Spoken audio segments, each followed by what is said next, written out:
다니엘서 1장 1절에서 5절까지의 말씀을 제가 봉독하겠습니다. 유다 왕 여호와김이 위에 있은 지 3년에 바벨론 왕 느부갓네살이 예루살렘에 이르러 그것을 에워쌌더니 주께서 유다 왕 여호와김과 하나님의 전 기구 월마를 그의 손에 붙이심에 그가 그것을 가지고 신할 땅 자기 신의 묘에 이르러 그 신의 보고에 두었더라. 왕이 환관장 아스부나스에게 명하여 이스라엘 자손 중에서 왕족과 귀족의 몇 사람 곧 흠이 없고 아름다우며 모든 재주를 통달하며 지식이 구비하여 학문에 익숙하여 왕궁에 모실 만한 소년을 데려오게 하였고 그들에게 갈대아 사람의 학문과 방언을 가르치게 하였고 또 왕이 지정하여 자기의 진미와 자기의 마시는 포도주에서 그들의 날마다 쓸 것을 주어 3년을 기르게 하였으니 이는 그 후에 그들로 왕의 앞에 모셔서게 하려 함이었더라. 이 말씀을 시작으로 해서 다니엘서 강의 서론 종말을 향해 가는 구속사라는 제목으로 말씀을 증거하도록 하겠습니다. 성경에 보면 하나님의 구속사에 대한 말씀이 기록되어 있습니다. 하나님은 우리를 어떻게 택하셨고 영생을 주셨으며 성장시켜서 천국으로 입성시켜 데려가시는가 하는 하나님이 하시는 일에 대하여 성경이 이제 기록하고 있단 말이죠. 근데 그 가운데 구약에 보면 종말을 향해 가고 있는 하나님의 구속사를 전반적으로 그려서 묵시로 알려주는 책이 다니엘서입니다. 근데 그것이 신약에 들어오면 요한계시록으로 또 그렇게 동일하게 계시를 하고 있습니다. 자, 그런데 다니엘서하고 요한계시록은 동일한 묵시록인데도 불구하고 무엇에서 다르냐 하면 다니엘서는 동일한 하나님의 구속사를 실제 상황에서 우리에게 보여주는 형태를 취했어요. 실제 상황에서. 그런데 요한계시록은 그것을 영적으로 잘 서술해서 또 우리에게 나타내주고 있는데 내용은 동일한 겁니다. 그래서 이제 우리가 다니엘서 강의를 하면서 요한계시록과 다니엘서를 왔다 갔다 하면서 서로 결부하면서 강해를 이어갈 겁니다. 요한계시록 1장 3절에 보면 이렇게 기록된 말씀이 있습니다. 이 말씀을 읽는 자와 듣는 자와 지키는 자가 복이 있도다 그랬어요. 그것은 하나님이 그 요한계시록과 다니엘서에 담아주신 구속사의 내용이거든요. 그 구속사의 내용을 읽고 듣고 지키는 자가 복이 있어요. 근데 여기서 지킨다는 게 뭐냐면 그 내용을 내 마음에 리저브하란 말이에요. 그런 뜻의 지키라는 뜻이에요. 그러니까 여러분, 지키라는 것을 자꾸 우리가 의역을 해서 행하라는 것으로 자꾸 생각하면 안 돼요. 지금 하나님이 우리에게 주시는 어떤 그 교훈의 내용을 내 마음속에 리저브하란 말이에요. 그런 의미의 지킴이에요. 그러니까 내 마음속에 그걸 담아두려면 어떻게 해야 돼요? 들어야 되잖아요. 모르는데 어떻게 담아두냐 말이에요. 읽어야 될 거 아니에요. 그 얘기예요. 읽고 듣는 자가 결국은 그것을 마음속에 리저브하게 될 것이다 이거예요. 그러면 그가 복이 있는 자다 이거예요. 왜냐하면 하나님의 말씀은 그 자체가 생명이에요. 내 마음속에 들어와서 나를 변케 해요. 나를 움직이세요. 자라게 해요. 생명의 가장 두드러진 현상이 뭐죠? 자란다는 거예요. 돌멩이, 흙, 그건 자라지 않습니다. 오히려 자라는 게 아니라 자꾸 후퇴해 가도록 돼 있어요. 그래서 이렇게 생긴 게 점점 작아져서 자갈이 되고 모래가 되고 흙이 되고 티끌이 돼서 사라지는 거예요. 세상에 있는 모든 만물은 그렇게 돼요. 그러나 생명은 아니요. 작은 겨자씨가 자라서 큰 나무가 되는 거예요. 그러니까 우리 속에 하나님의 구속사의 말씀, 생명을 넣어주셨으니까 그것이 들어와서 어떻게 되겠어요? 자라는 겁니다. 그래서 이제 내가 영생 가진 자로 완성이 되는 겁니다. 내 안에 하나님의 생명의 말씀을 간직하는 자는 반드시 자라도록 돼 있단 말이에요. 그래서 복이 있다는 거예요. 그러니까 이제 오늘부터 하나님이 우리에게 주신 이 다니엘서를 우리가 잘 듣고 그리고 내 안에 간직하는 자가 되므로 우리가 다 복받는 자가 되기를 원하는 겁니다. 자, 다니엘서는 1장에서 12장까지 기록되어 있는데 하나님이 구속사 전체를 머금고 있어요. 시작부터 끝까지를 다 머금고 있어요. 그런데 그 시작부터 끝까지를 이제 어디서부터 시작하여 어디까지로 이제 다니엘서에는 돼 있냐면 70년, 이스라엘 백성을 70년 포로의 기간서부터 주님이 재림하는 마지막 때까지를 기록하고 있어요. 역대하 35장 21절에 보면 이에 토지가 황무하여 안식년을 누린과 같이 안식하여 70년을 지내었으니 여호와께서 에레미야의 입으로 하신 말씀이 응하였더라 해서 이스라엘이라는 나라가 하나님 말씀 청종하지 않고 자꾸 곁길로 가니까 하나님이 그들을 억지로 잡아서 포로를 만들게 했어요. 그랬는데 그것은 우리 눈에 포로가 된 거지만 하나님의 영적인 눈으로 바라볼 때는 이스라엘 백성을 억지로 잡아서 70년 동안 안식기에 넣은 거예요. 그러니까 하나님이 이스라엘을 번쩍 들어서 포로로 넣은 것은 영적으로 들어가서 보니까 그를 잡아서 억지로 70년간 안식기에 집어넣어버린 거예요. 그럼 도대체 안식기가 뭐냐? 그게 이제 다니엘서의 내용이란 말이죠. 그렇게 해서 끝날까지 이스라엘 백성을 이끌어 갑니다. 이스라엘이 누굽니까? 중간중간 제가 이제 확인을 하는 겁니다. 이스라엘 나를 얘기하는 거예요. 나를 그렇게 했다 하는 얘기입니다. 기록 연대와 시기는 그렇게 정한 겁니다. 거기 이제 등장인물들이 있죠. 등장인물은 먼저 이스라엘 나라를 이끌었던 마지막 왕들 이름이 나오고 그 다음에 그 이스라엘을 잡아갔던 세상 임금들의 이름들이 나오고요. 그러면 그 가운데서 끼어있는 다니엘이라는 홍일점이 나오죠. 이제 그런 내용들로 이제 이어지고 있습니다. 그리고 기록한 목적이 뭘까요? 기록한 목적은 하나님이 우리를 이렇게 택해서 이렇게 완성하여 자기 나라로 드릴 거라는 말하자면 구속사를 우리 보고 분별하려는 겁니다. 하나님이 무슨 일을 지금 진행하고 있는데 우리가 그 무슨 일을 하는지도 모르고 멍하니 있으면 하나님 입장에서 안심하고 우리 입장에서 또 얼마나 안심해요. 그러니까 하나님이 우리 보고 자, 내가 너를 향하여 섭리하고 역사하는 것을 누가 알아야 돼요? 네가 알아야 된단 말이에요. 네가. 하나님이 지금 장엄한 구속사를 펼치고 있는데 막상 그 구속사의 대상되는 자가 그 사실을 모르고 있으면 이런 답답할 때가 어디 있어요. 그러니까 그렇게 택함을 받은 자는 마땅히 하나님이 나를 어떻게 인도해 가는가 하는 것을 마땅히 내가 알아야 될 거 아니에요. 내가 그 알라고 기록한 목적이다 이거예요.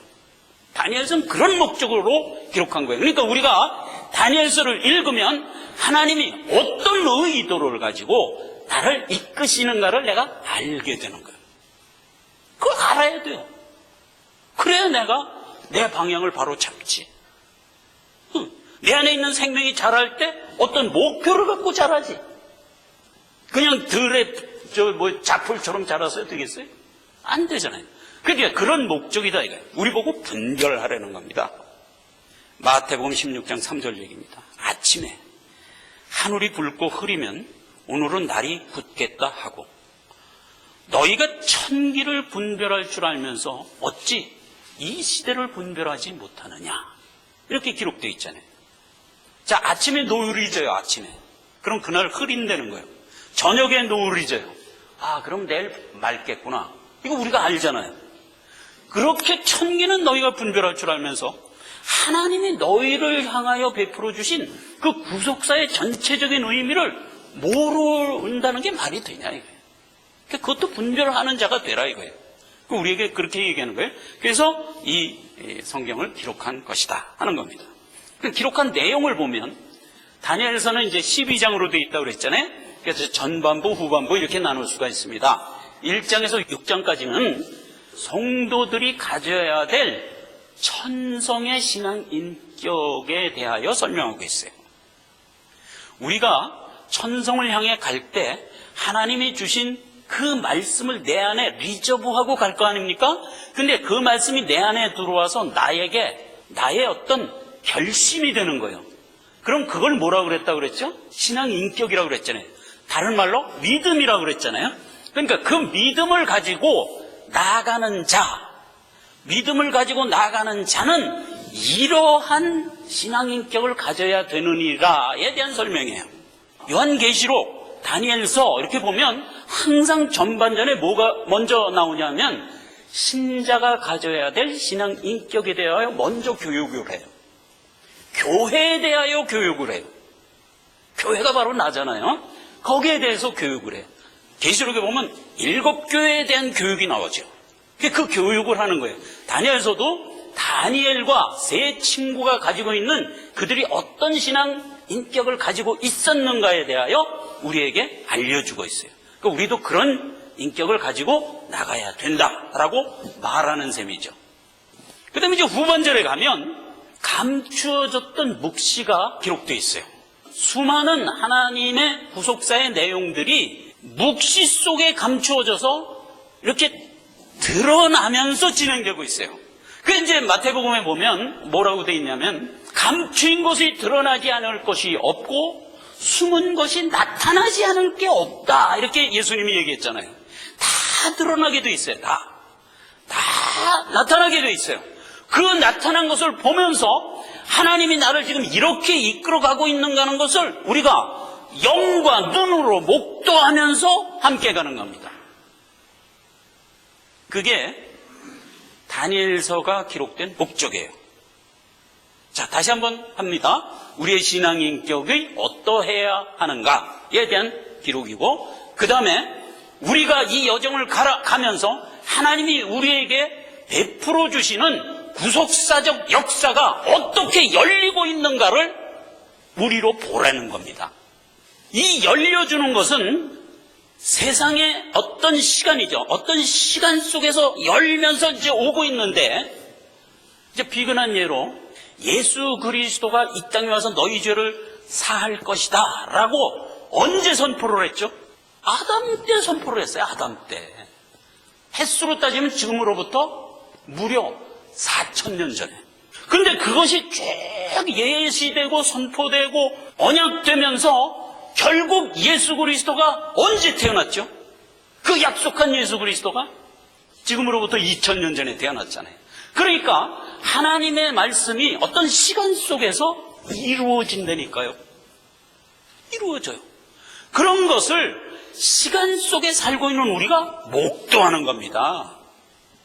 그렇게 목도할 수 있도록 우리에게 이 다니엘서가 하나님의 구속사를 전부 정점마다 함축하고 있던 것을 열려 보여주는 거예요. 그러니까 우리가 그걸 열어서 보면서 그 자리까지 갈 겁니다. 예수 그리스도가 2000년 후에 태어날 거라는 것을 아담 때 이미 들었어요. 그러나 그때 아담의 후손들은 예수 그리스도를 봤나요? 못 봤죠. 다만 언약으로만 들었죠. 때가 이름에 예수 그리스도가 이 땅에 몸을 입고 태어났어요. 그럼 그거를 사람들이 목도를 하는 겁니다. 그렇게 해서 리저브하고 가다가 열려지면 성취가 되고, 또 리저브하고 가다가 어떤 것이 열려지면 또 성취가 되고 하면서 가기 때문에 이 길은 미싱할 수가 없단 말이에요. 언제나 말로만 하는 게 아니거든. 언제나 나타내 보여주거든요. 그러니까 미싱할 수가 없는 거예요. 그런데 어떤 것은 절대로 미리 예측할 수 없도록 감춰둔 것들도 있어요. 성경이 그걸 얘기하는 거예요. 자, 다니엘서 12장 1절을 가보겠습니다. 그때 내 민족을 호위하는 대군 미가엘이 일어날 것이요 또 환란이 있으리니 이는 개국 이래로 그때까지 없던 환란일 것이며 그때 내 백성 중 무릇 책에 기록된 모든 자가 구원을 얻을 것이라. 땅의 티끌 가운데 자는 자 중에 많이 깨어 영생 얻는 자도 있겠고 수욕을 받아 무궁히 부끄러움을 입을 자도 있을 것이며 지혜 있는 자는 궁창의 빛과 같이 빛날 것이요 많은 사람을 옳은 대로 돌아오게 하는 자는 별과 같이 영원토록 비치리라. 다니엘아, 4절입니다. 마지막 때까지 이 말을 간수하고 이 글을 봉함하라. 많은 사람이 빨리 왕래하며 지식이 더하리라. 다니엘에게 준 얘기예요. 다니엘이 누구예요? 믿는 자, 나예요. 이 말을 마지막 때까지 간수하라. 마지막 때까지 봉함하라 이거예요. 근데 그 마지막 때가 언제라고요? 여기 설명이 나오잖아요. 많은 사람이 빨리 왕래하며 지식이 더하는 때, 요 때가 마지막 때란 말이에요. 자, 그러면 인류가 이 땅에 탄생한 이후 1900년까지 우리의 왕래의 속도는 같았습니다. 다리로 걸어 다녔고 소나 말을 타고 다닌 것 이상 더 없었습니다. 그것은 몇 년 동안 지속됐다고요? 아담 창설 이래 불과 지금으로부터 100년 전까지 그런 모습으로 있었어요. 예, 변함이 없었어요. 비교적 문명이 많이 발달했다는 17세기에도 아담 때와 똑같았어요. 그렇죠. 더 이상 뭐 어떻게, 그러니까 하나 달라진 게 있다면 말마차가 화려해졌지 속도는 똑같았어요. 루이 16세는 16필이 끄는 말을 타고 다녀요. 16필의 말도 아주 잘생긴 말로 끌게 했죠. 그 신데렐라라는 호박 같은 거 마차에 딱 타고 다녔어요. 속도는 동일했다니까요. 네, 속도는 동일했어요. 그렇게 동일하게 인류 역사가 쭉 이어오다가 지금으로부터 불과 100년 만에 어떻게 됐다고요? 빨라지기 시작했어요. 전기기관이 발명되고 자동차가 발명되고 라이트 형제가 비행기 만들고 하면서 빨라지기 시작했어요. 이제는 세계가 일일 생활권 안으로 들어와 버렸어요. 요게 불과 지금으로부터 100년 사이에 일어난 일이에요. 하나님이 그걸 지정한 거예요. 세상이 쭉 흘러가다가 그런 때가 올 것이다 이거예요. 그런 때가. 빨리 왕래하는 때가 올 것이다 이거예요. 그게 언제? 지금이에요 바로. 불과 전 세계 인류를 통틀어서 어떤 전과 같은 때를 딱 지정한 거예요. 바로 지금이란 말이에요. 그때 어떻게 된다? 내가 너에게 봉함하라고 했던 다니엘서가 열리게 될 것이다. 지금 다 열려졌어요. 그래서 우리가 이 다니엘서를 지금은 읽으면 다 알도록 하나님이 열어주셨어요. 그 전까지는 봉함하라. 읽어도 무슨 얘기인지 잘 몰랐어요. 그냥 어렴풋이 알았을 뿐이에요. 칼빈이 성경 주석을 썼어요. 창세기서부터 쭉 성경을 썼어요. 그래서 오늘날도 칼빈 주석이 제일 유명합니다. 많은 주석들이 있어요. 그 중에 칼빈 주석이 제일 유명하고 가격도 제일 비쌉니다. 근데 그 칼빈이 주석을 쓰면서 성경 66권인데 65권만 주석을 했어요. 그러니까 뭘 주석을 못했냐면 요한계시록 주석을 못했어요. 칼빈이 뭐라고 얘기를 했냐면 솔직히 내 신앙 양심대로 요한계시록은 주석을 못하겠다 이거예요. 안 열어줘서 모르는 거예요. 이 15세기잖아요 그때가. 1500년도니까 16세기구나.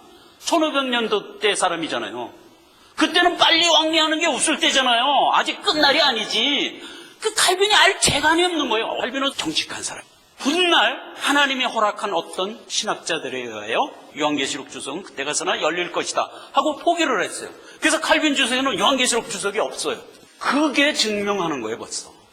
계시록은 때가 이뤄야 열려집니다. 드러날 때가 있다 이거예요. 그때 열려주겠다 이거예요. 근데 지금은 마지막 때이기 때문에 봉함했던 모든 것이 다 열려지게 됐습니다. 그래서 지금까지 다니엘서에 기록된 모든 것은 90% 이상이 다 열렸어요. 그러니까 우리가 그걸 볼 수가 있는 겁니다. 그러니까 당연히 뭐 요한계시록도 90% 이상이 열렸죠. 이제 마지막 하나 남은 게 주님 오시는 재림의 때, 그거 하나 딱 남은 거예요. 그거 하나 딱 남은 거예요.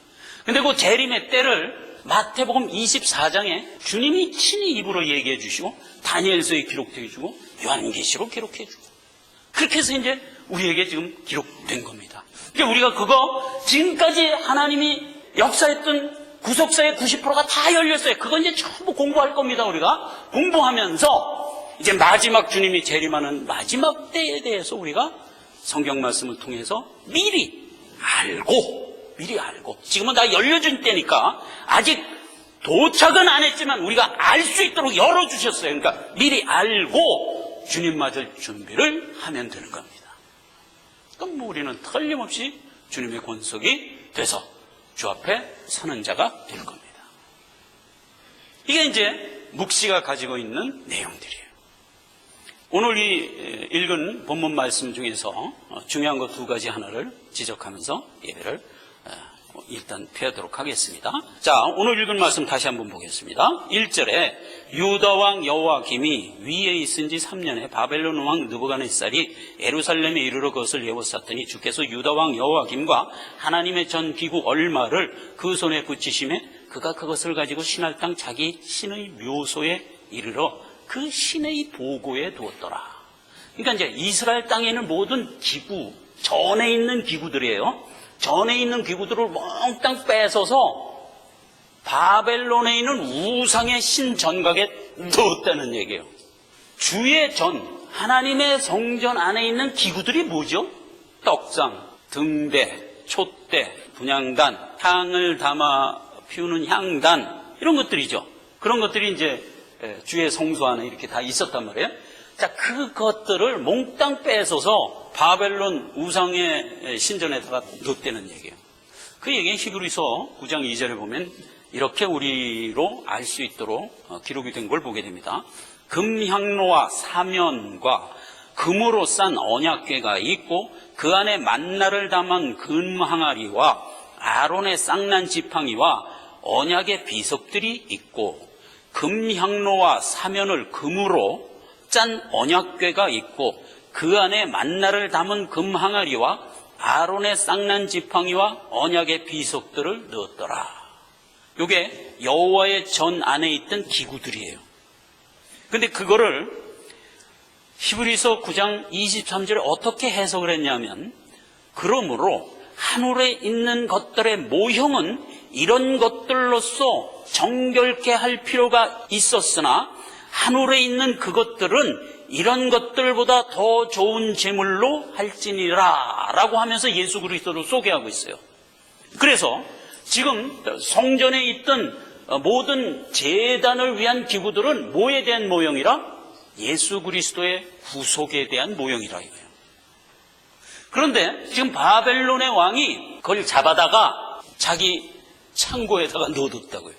자, 이거는 오늘날 우리가 살고 있는 이 지상세계에 대한 큰 틀에서의 묘사입니다. 여러분, 하나님의 구속사는 베푸신 하나님의 대속의 은혜가 지금 어디에 들어가 있어요? 세상이라는 불신세계에 하나님의 구속사가 지금 턱 놓여져 있는 거예요. 헛된 세상 교훈이 지배하는 이 세상 환경 가운데 하나님의 구속사의 교훈의 내용이 떨어져 있는 거예요. 그걸 얘기하는 거예요.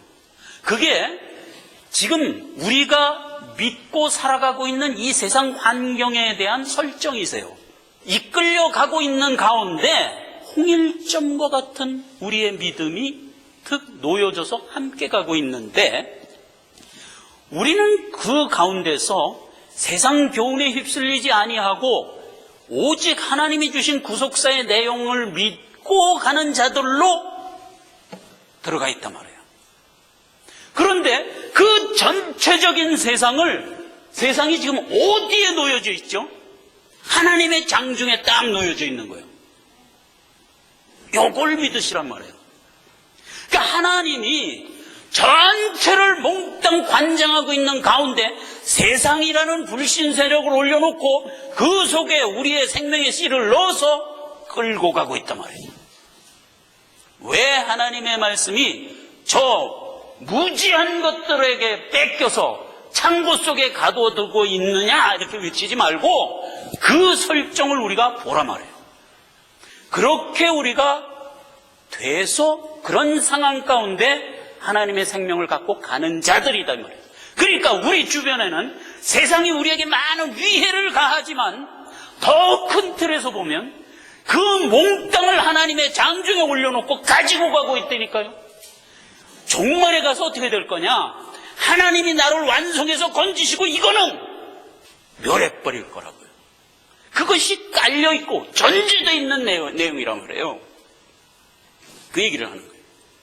그 다음에 또 하나만 살펴보겠습니다. 기록 연대와 시대에 대해서 얘기했는데, 기록 연대에서 시작을 어디서부터 하나님이 다니엘서에서 시작했다고요? 70년 포로 시대로부터 하나님이 시작했어요. 근데 그 70년 포로 시대는 하나님께서 안식하라고 준 횟수예요.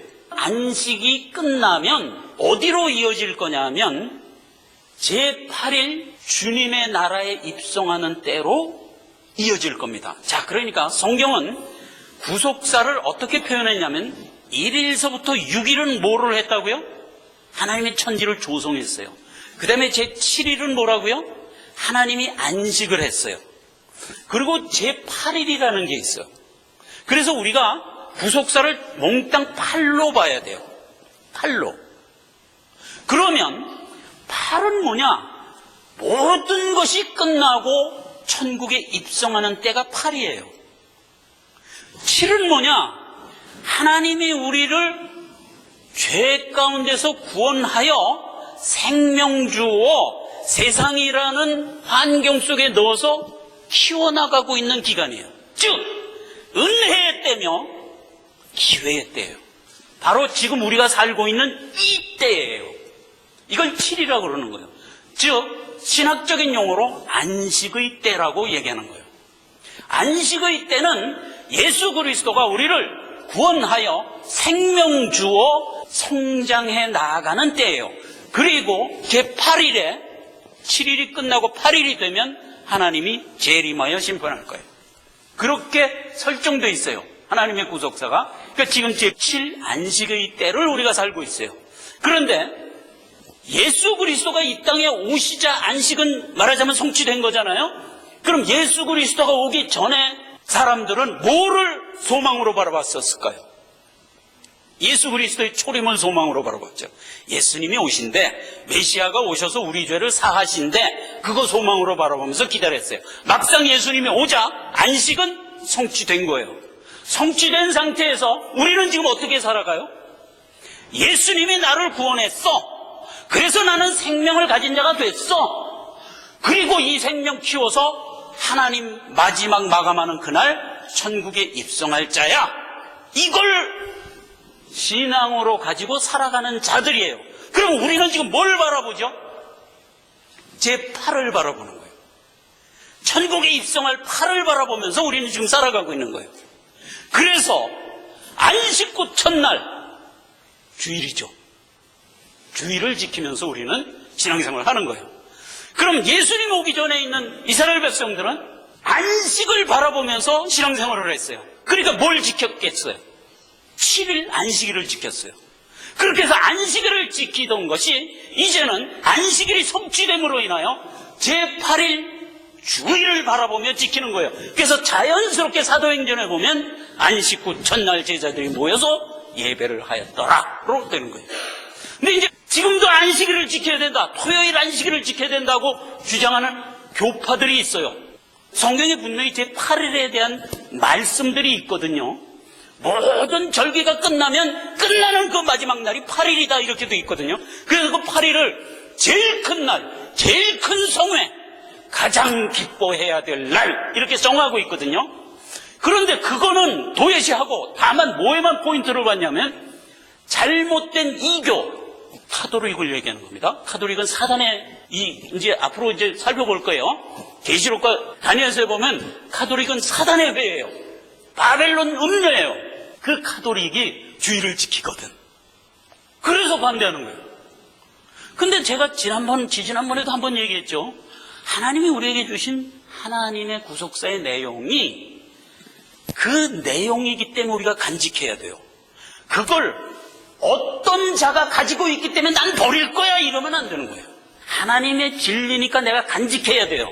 그걸 누가 어떤 목적으로 가지고 있든 그건 그 사람 사정이에요. 그 악한 도둑놈이 가지고 있기 때문에 난 버릴 거야 하면 그건 말이 안 되잖아요. 그걸 지금 우리가 좀 깨우쳐야 돼요. 그래서 아주 신실한 교단입니다. 본받을 만한 교단인데 제7일 안식일을 수송하는 거예요. 그걸 저 바벨론 음녀들이 지키고 있어서 에이 난 버릴 거야 하는 거 이해는 하지만 우리는 거기서 한 발을 더 앞서가야 돼요. 성경이 얘기한 대로 우리는 믿어야 돼요. 그렇죠? 그래서 기록연대는 제7일 안식기에서 8일이 되는 그때까지를 기록하고 있어요. 우리가 지금 여기 살고 있는 거예요. 그래서 우리는 뭘 바라봐야 돼요? 마땅히 8일을 바라보면서 살아가는 거예요. 옛날 구역 백성들은 마땅히 7일을 바라보면서 살았어요. 그걸 우리가 인식을 해야 됩니다. 자, 마지막 때에 대한 상황은 지금 지구상에서 있었던 모든 사건 중에서 제일 큰 환란의 때다 이렇게 얘기하고 있어요. 그게 어디에 나와 있어요? 아까 얘기한 마태복음 24장에도 나와 있고 다니엘서에도 나와 있어요. 제일 큰 환란의 때가 마지막 8일을 앞둔 환란이에요. 그 환란을 우리 보고 예비하라는 거예요. 근데 그 환란은 지금 무슨 의미의 환란이냐면 육체적인 고난의 환란이 아니고 영적인 분별력의 혼돈 속에서 오는 환란을 얘기하는 거예요. 그게 더 큰 의미예요. 그러니까 마지막 예수 그리스도가 오셔서 재림의 문을 딱 열기 직전의 모습이 뭐냐? 가장 큰 환란 속에 우리가 있을 거라는 거예요. 그걸 지금 미리 얘기해 주고 있어요. 미리 얘기해 주면서 그때도 내가 내게 준 믿음을 끝까지 지키는 자가 승리하게 될 것이다 라고 얘기를 하고 있어요. 이건 너무나 당연한 거예요. 그런데 그 너무나 당연한 것을 성경이 모형으로 우리에게 여러 번 보여줬어요. 그러니까 우리가 그걸 보면서 내가 맞을 마지막 이 환란을 생각하라는 거예요. 뭘 보면서? 하나님이 모형으로 보여줬던 수많은 환란의 내용들, 그 보여준 것을 성경을 통해서 보면서 내가 맞을 마지막 때에도 이런 국면이겠구나 라고 생각하려는 거예요. 그래서 그 중에 하나를 오늘 많이 있지만 오늘 하나만 얘기합니다. 출애굽 사건입니다. 자, 출애굽 사건에 보면 요거 한번 보시죠. 여기가 이스라엘 백성이 바로의 종이 돼서 살던 고센 지방이에요. 근데 하나님이 여기서 출애굽을 시켜서 어디로 가라는 거예요? 여기 갈릴리 호수와 사해가 있죠? 여기가 가나안 땅이에요. 여기로 가라는 거예요. 그렇게 해서 이제 출애굽을 시켜준 거거든요. 그러면 고센 땅을 탈출해서 쭉 가면 되는 거잖아요. 그래요, 안 그래요? 그런데 출애굽기 13장, 14장에 보면 뭐라고 얘기를 했냐면 가다가 여기가 뭐야? 가자라고 써있죠. 오늘날 이스라엘의 가자지구, 팔레스타인이 사는 곳이에요. 팔레스타인이 우리말 성경 음역으로 뭐야? 블레셋이 살고 있는 땅이에요. 그때도 블레셋이 살았지. 지금도 요 가자지구에 블레셋이 살고 있어요. 그래서 이제 자치지구로 돼 있어요. 그런데 이스라엘 백성이 쭉 가다가 가자지구를 통과해야 가나안 땅에 들어가잖아요. 그럼 통과할 때 여기서 전쟁을 안 벌일래 안 벌일 수가 없거든. 그러니까 하나님이 안 돼. 너희들 여기 통과하다가 처음 벽두부터 전쟁하면 너희들 못 당한다. 그러니까 여기서 방향을 틀어서 여기로 가라. 그러니까 가나안하고 완전히 반대 방향으로 가라는 거예요. 그래갖고 여기서부터 3일 길을 주야로 하나님이 인도해갖고 주야로 3일 길을 여기까지 갔어요. 그 상황을 한번 보겠습니다. 자, 출애굽기 13장 17절 이하를 제가 읽겠습니다. 바로가 백성을 보낸 후에 블레셋 사람의 땅에 길이 가까울지라도 하나님이 그들을 그 길로 인도하지 아니하셨으니 이는 하나님이 말씀하시기를 이 백성이 전쟁을 보면 뉘우쳐 애굽으로 되돌아갈까 염려하였습니다. 이 말이에요.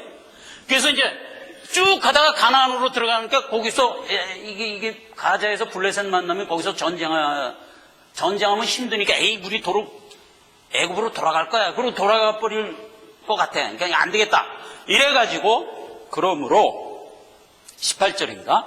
하나님이 홍해의 광야길로 돌려 백성을 인도하며 이스라엘 자손이 애굽 땅에서 항우를 지어 나올 때에 여호와께서 그들 앞에서 행하사 낮에는 구름 기둥으로 그들의 길을 인도하시고 밤에는 불 기둥으로 그들을 비추사 주야로 진행하게 하셨으니, 그래갖고 이제 이쪽으로 홍해길로 이제 저 빨간 화살표 방향으로 이제 돌린 거예요. 그래서 이제 쭉 갑니다.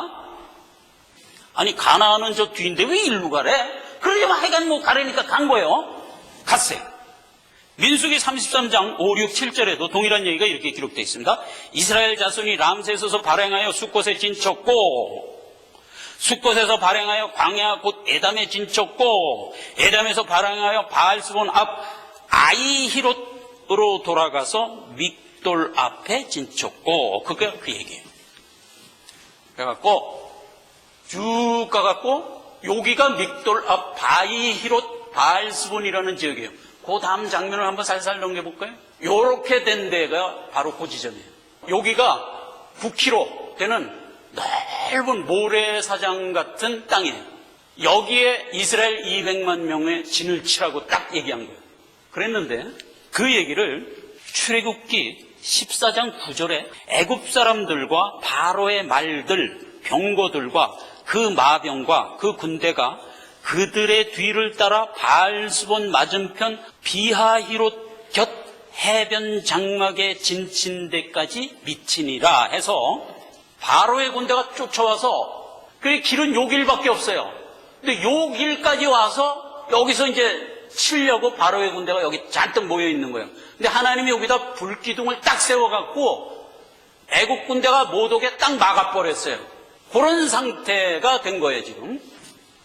출애굽기 14장 1절과 3절에 하나님이 이렇게 짐짓 기록한 것이 의미심장합니다. 자 보세요. 여호와께서 모세에게 일러 가라사대 이스라엘 자손을 명하여 돌쳐서 바다와 믹돌 사이에 아히히롯 앞 곧 바알스본 맞은편 바닷가에 장막을 치게 하라. 바로가 이스라엘 자손에 대하여 말하기를 그들이 광야에서 아득하여 광야에 갇힌 바 되었다 하게 할지라. 하나님이 그래서 몽땅 여기 가서 진을 쳐라 그랬단 말이에요. 그러면은 앞에는 홍해가 있어요. 홍해가 못 나가죠. 뒤에는 지금 애국 군대가 쫓아와서 진을 치고 있어요.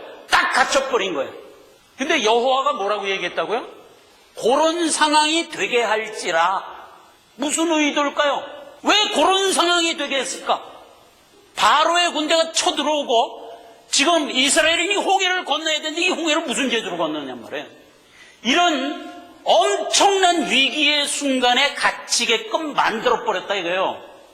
이 상황이 엄청난 환란의 첫 번째 모형이에요. 즉 뭐에 대한 모형이냐? 마지막 재림 때 주님이 우리를 막 구원하기 직전에 우리가 몰려있는 상황이 바로 이런 상황이다 말이에요. 마지막 상황이. 그거 우리한테 설명하려고 출애굽 사건을 이렇게 기록하고 있는 거예요. 그리고 하나님이 짐짓 그렇게 얘기한 거예요. 저들을 일로 인도해서 아니 가나안은 여기인데 일로 가면 될 거를 왜 거꾸로 반대 방향으로 가게 해서 바다 앞에 진치게 해갖고 애국 군대가 와서 딱 갇혀서 꼼짝 못하게 만들라 하고 하나님이 명령했다니까요. 왜 그렇게 했다고요? 마지막 때 우리가 맞을 재림 직전의 환란을 우리로 미리 보고 이해시키려고. 그래서 이제 요걸 보면 우리가 맞을 마지막 환란의 때를 우리가 본 것과 같이 될 거예요. 자 보세요. 이렇게 갇힌 상황을 여호와 하나님이 어떻게 푸시는가를 보자 말이에요. 이렇게 푸세요. 백성들이 이제 난리가 났지. 야, 우리 그냥 애굽에 가만히 있으면은 비록 종은 되었어도 죽지는 않을 건데 여기까지 인도해갖고 결국 바로의 창칼에 다 죽게 만드냐? 모세 저놈을 때려잡아라 이러고 이제 막 원망을 했단 말이에요. 그때 모세가 백성들에게 나가서 이렇게 얘기합니다. 출애굽기 14장 13절입니다. 모세가 백성에게 이르되 너희는 두려워 말고 가만히 서서 여호와께서 오늘날 너희를 위하여 행하시는 구원을 보라. 너희가 오늘 본 애굽 사람을 또 다시는 보지 못하리라. 이렇게 일단 결론부터 얘기를 합니다. 16절. 지팡이를 들고 손을 바다 위로 내밀어 그것을 갈라지게 하라. 이건 여호와가 모세한테 명한 겁니다. 갈라지게 하라. 이스라엘 자손이 바닷 가운데 육지로 행하리라 그랬어요. 그 다음에 22절. 이스라엘 자손이 바닷 가운데 육지로 행하고 물은 그들의 좌우에 물벽을 이루니. 그래서 물벽을 이룬 그 사이를 통과했어요. 30절. 그날에 여호와께서 이같이 이스라엘을 애굽 사람의 손에서 구원하심에 이스라엘이 바닷가의 애굽 사람의 시체를 보았더라. 이게 이제 결론이에요. 애굽 군대가 아까 다시 사진으로 돌아가 봅시다. 자, 요게 지금 홍해입니다. 홍해인데 위성에서 찍은 사진이에요. 근데 색깔이 다 틀리죠? 의외로 홍해는 굉장히 깊은 바다예요. 그래서 이제 요게 초록색으로 돼 있죠? 초록색은 수심이 1100m. 그 다음에 요 빨간색 있죠? 빨간색은 수심이 1800m. 이렇게 깊어요. 근데 여기 보면은 색깔이 좀 파랗죠? 요 부분만 100m예요. 그래서 전체적인 홍해의 깊이는 굉장히 깊은데 여기만 100m예요. 그래서 여기를 하나님이 딱 갈라주셨어요. 딱 갈라주시고 여기로 건너가게 한 거예요. 그 상황을 한번 보겠어요. 19절입니다. 이스라엘 진 앞에 행하던 하나님의 사자가 옮겨 그 뒤로 행하며 구름 기둥도 그 앞에서 뒤로 옮겨 구름 기둥과 불 기둥을 여기로 옮겨갖고 여기를 딱 지키게 했어요. 그래 놓고 홍해를 지금 여는 겁니다. 20절. 애굽의 진과 이스라엘 진 사이에 이르러 서니 저편은 구름과 흑암이 있고 이 편은 광명함으로 밤새도록 저편이 이 편에 가까이 못하였더라. 그래서 애굽 군대가 밤새도록 가까이 못했어요. 23절. 애굽 사람들이 바로의 말들 병거들과 마병들이 다 그 뒤를 쫓아 바닷가운데로 들어오는지라. 25절. 그 병거의 바퀴를 벗겨서 달리기에 극난하게 하시니 애굽 사람들이 가로되 이스라엘 앞에서 우리가 도망하자 여호와가 그들을 위하여 싸워 애굽 사람을 치는도다. 28절. 물이 다시 흘러 병거들과 기병들을 덮되 그들의 뒤를 쫓아 바다에 들어가 바로의 군대를 다 덮고 하나도 남기지 않고 몽땅 죽였더라. 이렇게 돼 있어요. 자, 그래서 요 홍해를 확 갈라버린 거예요. 그래서 양쪽에 물벽을 이루어갖고 이스라엘 백성들 다 건너가게 했어요. 그러니까 이제 애굽의 말탄 병사들이 다 뒤쫓아왔어요. 뒤쫓아오니까 말이 빨라야 걸어가는 게 빨라요. 말이 빠르지. 그러니까 이제 다 잡히게 생겼단 말이에요. 그랬더니 하나님은 어떻게 했다고?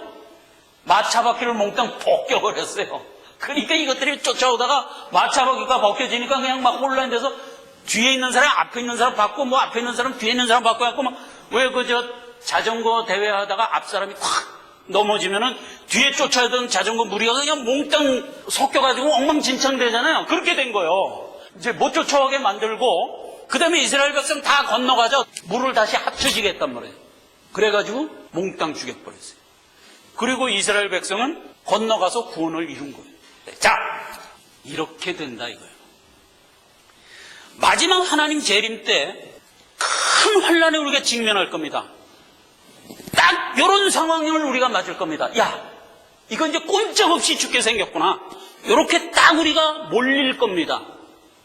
이제 그게 어떤 상황으로 몰릴 거냐는 거는 앞으로 다니엘서를 공부하면서 다 이제 세세하게 우리가 이제 볼 건데 딱 그 상황으로 몰릴 거예요. 몰릴 때 뭘 기억하라? 두려워 말라 이거야. 오늘날 하나님이 너희를 어떻게 구원하는가 가만히 서서 보라 이 말이에요. 우리 보고 하는 얘기예요. 마지막 환난 때 모여서 우리가 도로 돌쳐서 애굽으로 들어갈 거야 이러지 말란 말이에요. 딱 서서 믿기만 하라 이거예요.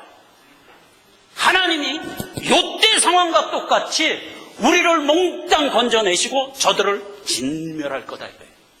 그 극적인 분기점을 네가 의지로 한번 통과하는 자가 되라 이거예요.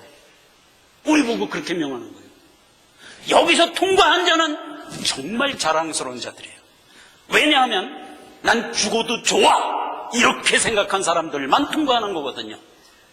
야, 이대로 가다 죽겠네. 아니 나 도로 저 진영으로 갈 거야 하면 안 된단 말이죠. 그걸 우리 보고 지금 미리 교훈하는 거예요. 그런 때를 만나거든 두려워 말라 이거예요. 두려워 말라 이거예요. 하나님을 믿으니 나를 믿으라 이거예요. 내가 너를 구원하러 이 땅에 왔지 멸망시키려고 온 게 아니다 말이야. 그 믿음 굳건히 지키고 이 때를 면하라 이거예요. 이 때를 면하라 이거예요. 마태복음 24장에 이렇게 얘기했다. 그러므로 너희가 선지자 다니엘의 말한 바 멸망에 가져간 것이 거룩한 곳에 선 것을 보거든 읽는 자는 깨달을진저. 우리가 다니엘서 강의를 다 읽으면 이제 우리가 알 겁니다. 깨달을진저 그때 유대에 있는 자들은 산으로 도망할지어다. 그 날들을 감하지 아니할 것이면 모든 육체가 구원을 얻지 못할 것이니라. 그러나 택하신 자들을 위하여 내가 그 날들을 감하시리라. 이렇게 얘기했어요. 이게 참 오해하기 쉬운 말이에요. 그 환난의 때를 열흘 동안 환난할 건데 내가 5일로 감해 줄 거야. 그러니까 버티는 자는 구원을 얻을 거야. 이렇게 읽히게 된단 말이에요. 이런 얘기가 아니요. 이런 얘기가 아니요. 여기서 감하다 하는 얘기는 원어의 콜라조라는 얘기인데 이거 굉장히 중요한 얘기이기 때문에 제가 하는 겁니다. 콜라조라는 얘기인데 무슨 뜻이냐면 심판하다 이런 뜻이에요. 그러니까 이 얘기를 다시 읽어보자고요. 요게 베드로후서 2장 9절에 보면 이 동일한 콜라조라는 얘기를 심판, 형벌 이렇게 기록했어요. 볼까요? 주께서 경건한 자들 시험에서 건지시고 불의한 자는 형벌 아래 두어 심판날까지 지키게 하니라. 그때 쓴 이 형벌이라는 말이에요. 그게 콜라조예요. 근데 그 콜라조라는 말을 이 마태복음 24장에서 이렇게 쓴 거예요. 그 날들을 감하지 아니하면 이렇게 쓴 거예요. 근데 원래는 어떻게 써야 되는 거예요? 그 날들을 하나님이 심판하지 않으면 너희가 구원을 못 받는다. 이거 그렇죠. 여기서 홍해에 갇혔는데 하나님이 와서 그 문제를 해결해 주지 않으면 몽땅 바로의 군대에 다 잡혀 죽게 되잖아요. 그러니까 하나님이 거기서 이 바로의 군대를 심판하니까 살아난 거잖아요. 그리고 홍해를 열어주니까 살아난 거잖아요. 와 같이 마지막 때도 동일하다 이거예요. 그 날들을 하나님이 심판하지 아니하면 너희가 구원을 못 얻는다 이거예요. 그러니까 하나님을 믿고 나를 구원하여 온전히 천성에까지 드릴 거라는 것을 굳게 믿는 자가 돼서 그 환난의 때를 통과하라 이거예요. 마지막까지 그 극한 상황을 어떻게 될까 조마조마하는 마음으로 견디는 자는 구원을 얻으리라. 이렇게 되어 있는 거예요. 그러니까 우리의 믿음이 극한 상황까지 가서도 변함없는가까지 우리를 자라게 한다 이거예요. 우리가 그런 자들이 될 거예요. 그런 자들이 될 거예요. 그걸 미리 우리에게 알려주고 있는 겁니다. 자, 안심하시라 말해요. 안심하시라 말해요. 주님이 재림이 오면 이 땅이 심판된대. 겁나. 그러지 말란 말이에요. 이 모든 구속사는 누구 때문에 하고 있어요 지금? 나 때문에 하고 있잖아요. 내가 주인공이잖아요. 우리는 두려워하지 말고 기뻐해야 될 자들이다. 자, 다니엘서 강의 이제 본격적으로 다음 시간서부터 시작됩니다. 기도하겠습니다. 하나님 아버지 은혜와 사랑을 감사합니다. 우리를 이 마지막 때에 불러주시고 이 마지막 때에 하나님의 그 크고 비밀한 것을 우리로 깨닫게 해주는 영광을 우리가 누릴 수 있도록 인도해 주심을 감사합니다. 하나님 우리가 바르게 알고 바르게 깨달아 이 귀하고 복된 자리에 다 설 수 있도록 하나님이 이끄실 것을 믿으며 또 우리의 믿음이 더욱 굳건하게 내 안에 리저브됨을 오늘 고백합니다. 하나님 역사하옵소서. 예수님의 이름으로 기도했습니다. 아멘.